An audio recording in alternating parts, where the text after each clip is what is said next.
আলহামদুলিল্লাহ রাব্বিল আলামিন ওয়াসসালাতু ওয়াসসালামু আলা সাইয়্যিদিল মুরসালিন। সম্মানিত শ্রোতা মণ্ডলী, মহিলাদের জরুরি একটি মাসালা, সেটা হচ্ছে গর্ভপাত হওয়ার পর যে রক্তস্রাব দেখা দেয়, সেই রক্তস্রাবটা কি মাসিক হিসেবে ধরা হবে না?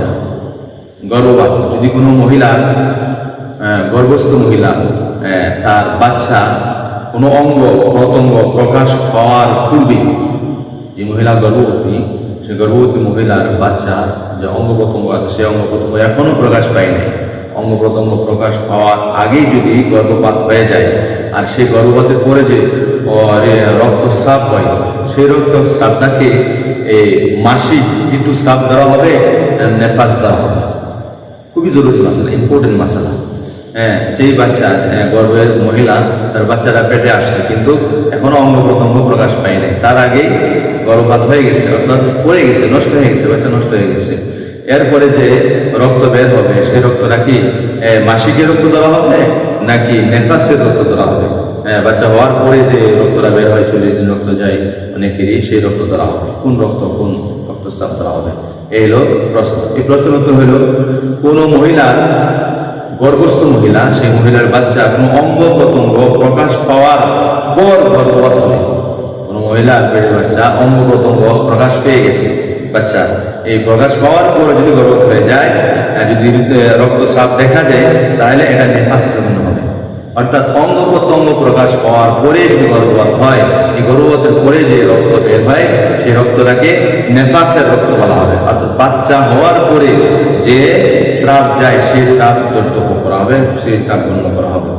আচ্ছা, আর কোনো অঙ্গ প্রত্যঙ্গ এখনো প্রকাশ পায় নাই, এই মহিলা এটি বাচ্চা আসছে কিন্তু এখনো কোনো গন্ধের অঙ্গ প্রত্যঙ্গ প্রকাশ পায় না, তার আগেই অঙ্গ প্রত্যঙ্গ প্রকাশ, রক্তের গোষ্ঠের টুকরা এ ধরনের আর কি, অঙ্গ প্রত্যঙ্গ প্রকাশ পাওয়ার আগেই যদি গর্ভপাত হয়ে যায়, তাহলে এই রক্তটাকে ধরা হবে মাসিকের রক্ত, ঋতুস্রাব। এটা ঋতুস্রাব নিয়মিত হবে, যে ঋতুস্রাব হয় সেই ঋতুস্রাব ধরা হবে। আচ্ছা, এই ঋতুস্রাব ধরতেই হবে আর কি। আর যদি নিয়মিত ঋতুস্রাব না হয়, তাহলে এটাকে রূপজনিত ধরা হবে, রূপজনিত অর্থাৎ ইস্তেহাদা করা হবে। আবার বলছি, কোনো অঙ্গ প্রত্যঙ্গ প্রকাশ পাওয়ার পূর্বে যদি গর্ভপাত হয়, যদি নিয়মিত মাসিকের সময় গর্ভপাত হয়, যদি নিয়মিত মাসিকের সময় গর্ভপাত হয় এবং রক্তস্রাব দেখা দেয়, তাহলে রক্তস্রাবই ধরা হবে না, এটা ঋতু ধরা হবে, মাসিক ধরা হবে। কি বললাম? নিয়মিত মাসিকের সময় গর্ভপাত হলে এটাকে রক্তস্রাব ধরা হবে, মাসিক ধরা হবে। আর যদি নিয়মিত মাসিকের সময় যদি রক্তস্রাব না হয়, তাহলে এটা কি ধরা হবে? ইস্তেহাদা। কি ধরা হবে? ইস্তেহাদা। ইস্তেহাদা মানে তার একটা রূপ, সে রূপ থেকে আসছে, তখন তার নামাজ আদায় করতে হবে, তার নামাজ বৈধ হবে না। আচ্ছা, এখানে আরেকটি মাসালা, সেটা হচ্ছে মহিলা 4 মাসের গর্ভধারিণী।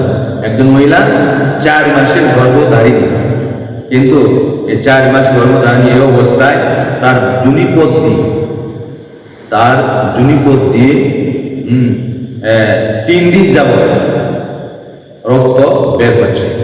4 মাসের বাচ্চা পেটে আছে, 3 দিন ধরে রক্ত বের হয়েছে।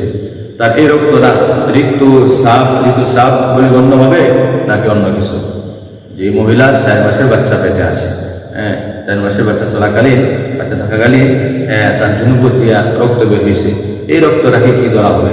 রক্ত বের হয়েছে বা পানি বের হয়েছে, অনেকের পানি বের হয়, পানি ভাঙ্গে, রক্ত ভাঙ্গে, এই রক্তটাকে কি ধরা হবে? এটা কি ঋতুস্রাব ধরা হবে কিনা?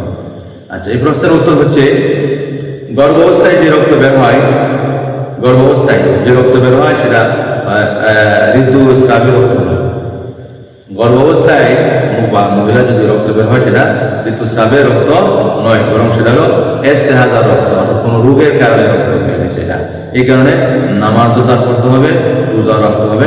নামাজ রোজা মাফ নাই, নামাজ আদায় করতে হবে, রোজা রাখতে হবে। তাহলে বোঝা গেল, কি বললাম? গর্ভাবস্থায় কোনো মহিলা যদি রক্ত ভাঙ্গে, ব্লাড ভাঙ্গে, গর্ভাবস্থায় ব্লাড ভাঙতেছে, রক্ত ভাঙতেছে, পানি বের হইতেছে, এটা তার নামাজ কাজা করা যাবে না, নামাজ পড়তে হবে, রোজা রাখতে হবে। এই হলো মাসআলা।